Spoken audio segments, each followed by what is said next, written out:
So hello everybody, Snowymatrix back again. So today, day 11, was from Middleton-in-Teesdale to a wild camp at Mays Beck, around 18 miles.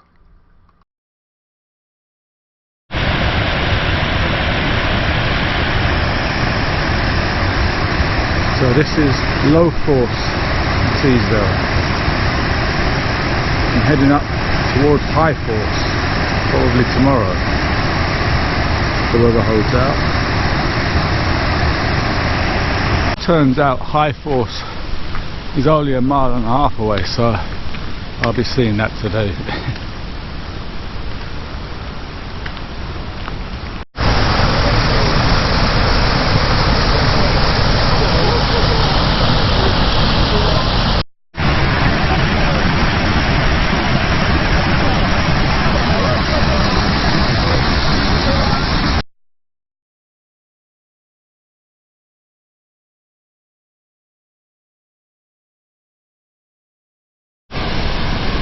So this is high force.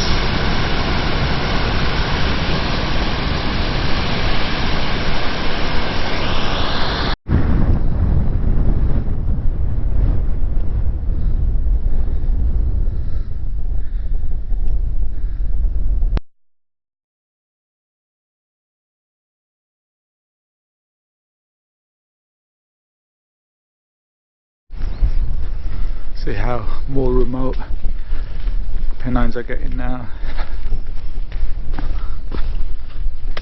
It's about 5:30. About 6 miles away from Dufton, so maybe make it. I mean, this kind of country looks, there might be a place to wild camp. We'll see. A couple more people down there I've met. Man and a woman. His wife's from Nepal. So this is like a walk in the park for her. But there might be wild camping as well, because they don't want to traipse into Dufton around 8-9 o'clock. So let's see. So this is my final destination for day 11. I'm about 5 miles out of Dufton. I decided might as well have another wild camp. So in the middle of nowhere, about 100 meters back on the trail, a couple I met from Nepal and Scotland are camping in the same kind of tent as me, but I think the Chinese one, the Lansham, maybe the Lansham 2 or something, because there's 2 of them in there. But yeah. I took their advice. Why traipse into Dufton at 8-9 o'clock? Just camp out here. Good advice. So let's take a look at some of the equipment I'm using. Well, if you're familiar with my channel, you know I'm trying out the Lunar Solo, and I have to say this is a fantastic little tent. A little lightweight tent, really strong in the wind. I found, I don't know why more people don't use these. This is brilliant. Okay, inside you see I'm just getting the last bit of juice from the daylight. Got my water ready to filter there from that stream out there, even though one of the locals saw the couple I met earlier taking water a bit further up, and they go to them, they wouldn't drink the water, but I don't know.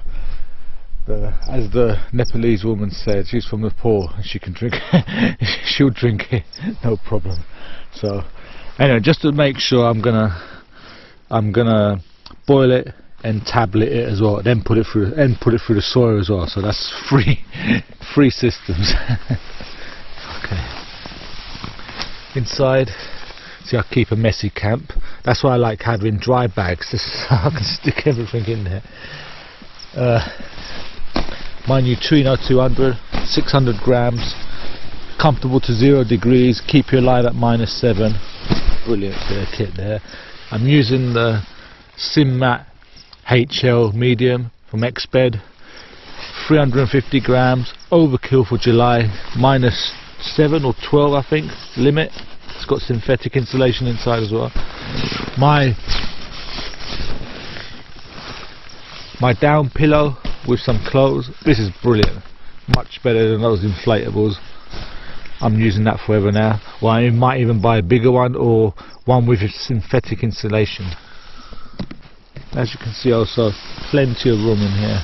I mean, this could all be over there, but you can see how much room you've got inside. The rucksacks inside, everything. Plenty of space outside here for your boots and to cook in as well. So I would recommend this, or recommend you get in, like, if you don't want to spend 200 quid on it, get the Lansam. That's about 70 quid, which is like same kind of thing, I think. Definitely liking this for summer, but I don't think I would use it when it gets colder because it's too airy and you'll be freezing inside there. So I wouldn't take this out Scotland in the winter or even in late autumn or early spring, unless you really like the cold. One last look at my location. It's about 8 o'clock now, still plenty of daylight. In fact, it's been getting dark around 10:30, 10:45 up here, which is great. Day 12 was a nice rest day from Maesbeck to Dufton, 6 miles. Sadly, no views of High Cup Nick because of the weather. Morning everyone. As you can see, start of a new day. Atrocious weather conditions. Someone, I think it was Stu Blogs, said to me on one of my on my Pennine Way kit video, do not underestimate the Pennines. Of course, I'd never underestimate any mountains in Britain, but he was right. They're biting back today. But I'm glad to report the tent, it was raining all night last night. Absolutely zero water inside the tent, minimal condensation. That is a great lightweight, ultra lightweight tent. Fantastic, glad I bought it. So in weather like this, even though there's a clear and obvious path up here on High Cup Plain, always good to check your navigation. As you can see on the View Ranger app, I don't know if you can see that, I know exactly where I am, straight on course. The red circle with the arrow pointing me where I am. The green line is where I've come from. The blue line is the downloaded GPX file for the Pennine Way. You see exactly where I am. Then we're coming up to High Cup Scar, High Cup Nick. So again, the View Ranger app, download your map onto your phone, just GPS signal and battery power. It's fantastic. Although I'm running a bit low on battery charge on my power core, so if the weather doesn't improve I might have to stay in the B&B and power them both back up again. But we'll see. I've still got about 25% of the power cores charged. Just to emphasize the point, here we see how easy it is to wander a little bit off the route. You can see up here I wandered a little bit off route, but it's so easy with the GPS on this to find yourself back onto the route again, because when there's, this is, you can only see when the path runs out and there's so little visibility, it's difficult without a map. You shouldn't be coming up here without a map and compass and a View Ranger app. Don't come up here just with a guidebook, because you need this. But now I'm back on track. I can see when the mist clears a little bit, I can see another marker post down there, the direction I'm travelling, so hopefully I'll get past this. and then it looks like the route. You can see the terrain map down there as well, so a little bit up and down, but I should be on course.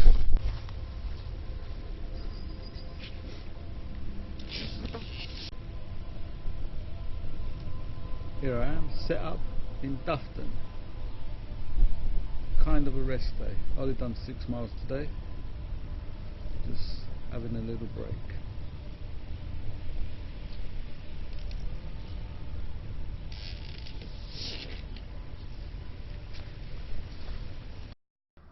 So today, day 13, turned out to be a bit of an epic.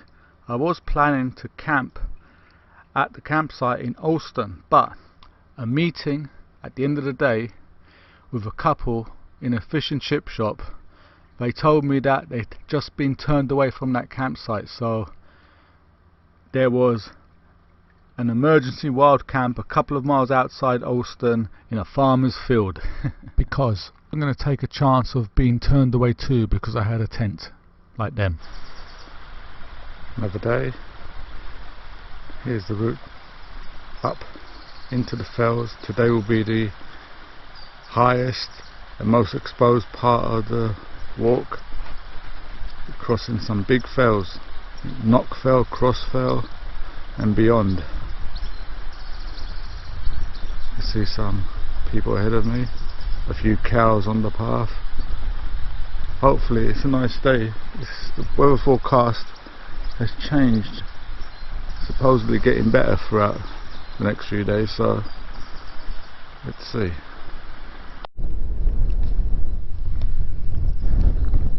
Up in the clouds now.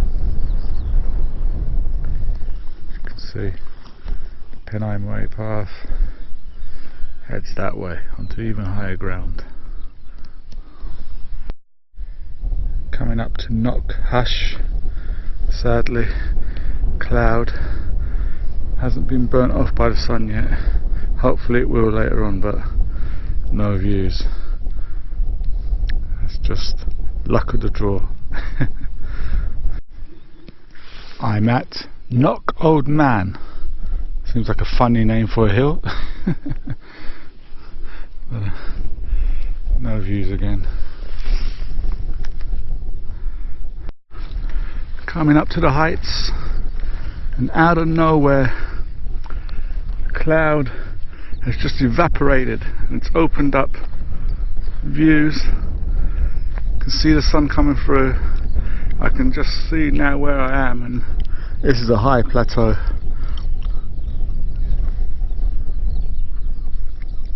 You can see now the route ahead, clouds are drifting away. Pennine Way goes towards Great Glen Fell. You can see it rising up into the clouds up there. Looks like there's some kind of, is that a dome up there I can see? Or is that a mirage? Looks like a snow dome.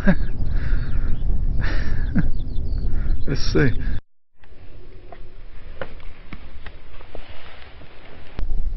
This is the top of Little Fell. Over there, it's Cross Fell. The highest land in England outside of the Lake District. I think that is the Lake District over there. You can see it. Or it could be Scotland. But I'm about 180, 90 miles in.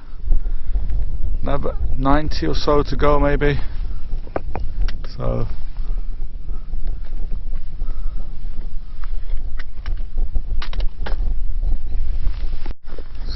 we're down off Cross Fell, approaching Greg's Hut, which is a bothy, I think. Not many bothies in England. I think this is one of them. If you saw my Cape Wrath videos, you will know that I don't like going inside bothies. Too many horror films and all that. But let's have a look. I'll brave it for YouTube. What? Did that open by itself? What's going on? It's a grim looking place, look at it. But the weather turned and you're out here, needed shelter. I suppose this would have to do. Who's this? Is this Greg? This must be Greg. This cottage was restored in memory of John Gregory. Okay. Thank you very much.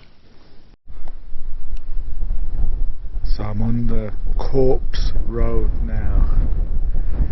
Cuts across the moors all the way down there. Long way into Garhill, then Ashton. We now get the view back from where I came from. See this Dunfell up there with that. That apparently is an aircraft and weather station. Some kind of listen to aircraft or keep track of aircraft radar station, something. There's Crossfell. That's the route I've just come from. It'll probably be my last views of Dunfell and Crossfell over there in the distance. I've come a long way today. It's a long old day. 9-10 miles uphill for the first part, then another 10 miles down this kind of gravel road. You can see it snaking across the moors and hills here, all the way into Garhill and Alston, which is still probably another 7 miles away. But that's probably going to be my final destination, because there's a fish and chip shop there. I don't know what time I make it, probably about 8-9 o'clock, but it'll be worth it if the fish and chip shop's open. En route to my final destination along the river bank, or high river bank. Nice easy walk now, 3 3/4 miles into Alston.